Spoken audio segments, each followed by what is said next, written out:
In this video, we are going to move on to solving logarithmic equations.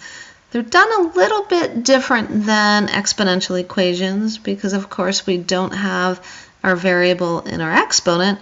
We have our variable stuck inside of this logarithm. And remember, we cannot separate these logs. We can't just divide by log because these are glued together.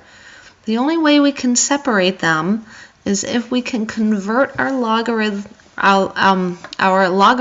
to exponential form. So let's go ahead. This one right here has a single log. We can't convert to exponential form unless we only have one log. One log equals a number. Okay, so in this case we have only one log. It is base 10, that's our common log.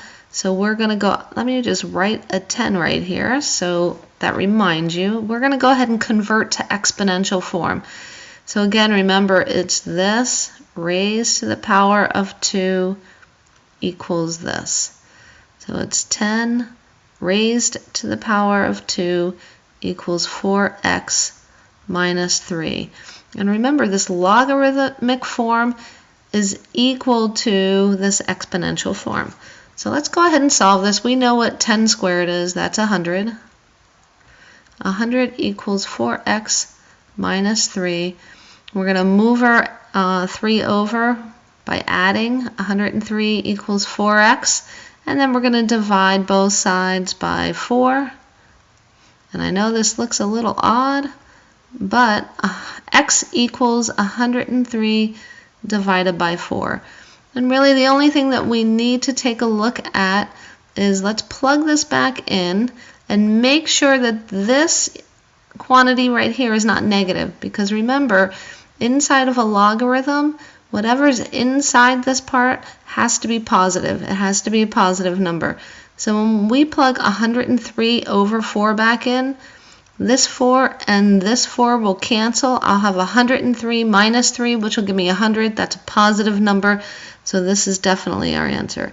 So when you're done solving your log, you need to plug it back in, your original equation, and make sure you don't end up with any logs that have negative arguments right here. So let's go ahead and solve this one the same way. Again, we have one log, and it is a base 10. This is our common log. So let's go ahead and solve it. We have 10 raised to the negative 1 power. It's going to equal 3 minus 2x. Our negative exponent tells us to take the reciprocal of our number, and we're going to raise it to the first power, so I don't really need to write that. And 1/10 equals 3 minus 2x. I'm going to go ahead and multiply everything by 10, this whole quantity, because of course I don't like fractions. Let's see, 1 equals 30 minus 20x. I'm going to go ahead and subtract my 30, so I get negative 29 equals negative 20x, and then x is going to equal 29 over 20. And let's go ahead and check it. We'll plug it back in. Let's see, negative 2 times 29 is going to be negative 58 over 30 is going to be less than 3, because 3 would be 60 over 20, and this is going to be negative 58 over 20. So that's less than, this is going to be positive. So we are good, thank heavens. So this one works out. Well, now let's take a look at our next example, because this one's a little bit different.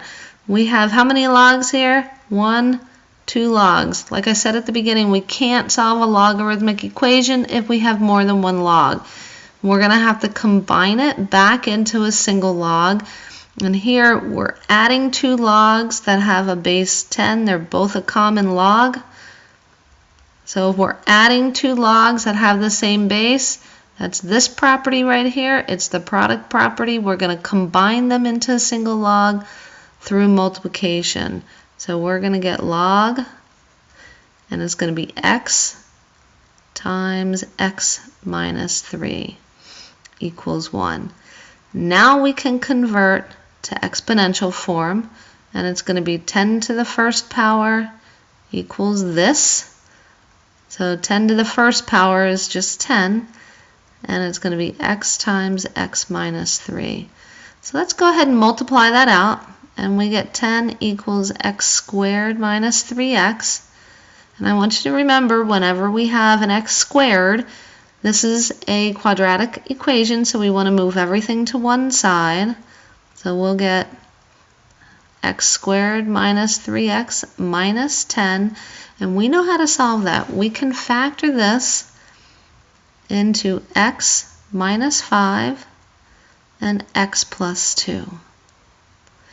And when we solve for x, we're going to get x equals 5 and x equals negative 2. But let's test. Let's make sure we're not going to end up with any negative logarithms. So let's plug this negative 2 in. And right away, if I plug a negative 2 in here, we're going to notice that this cannot be a negative number. And this negative 2 makes it a negative number, so we're going to cross it off. So let's try our 5. 5 minus 3 is 2, that's positive, and if we plug 5 in there, it's a positive, so 5 works. 5 is our answer. So let's take a look at this next problem down here, and again we have 2 logarithms. We can't convert to exponential notation or form if we have 2 logarithms, so we're going to have to combine them back. We have no numbers in front, so we don't need to use our power property here, but we do have a subtraction. Our subtraction tells us to use our quotient property, so when we combine them, we're going to take this 6 and divide it by this 3x. So we're going to have log base 10 of 6 over 3x, and that's going to equal negative 2. So now let's go ahead and convert to exponential form, and it's going to be 10 raised to the negative 2 power equals this. 10 raised to the negative 2 equals 6 over 3x. All right, so 10 to the negative 2 is 1 over 100 equals 6 over 3x. All right, I'm going to cross multiply. I have an equal sign, so I can cross multiply. So I'll get 3x equals 600.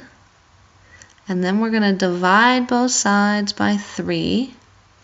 And we are going to get x equals 200. Let's just check and make sure it's not going to make anything negative. This one will never be negative. And this one, 3 times 200 is 600, so it won't be negative. This is my final answer. And that's how you solve logarithmic equations.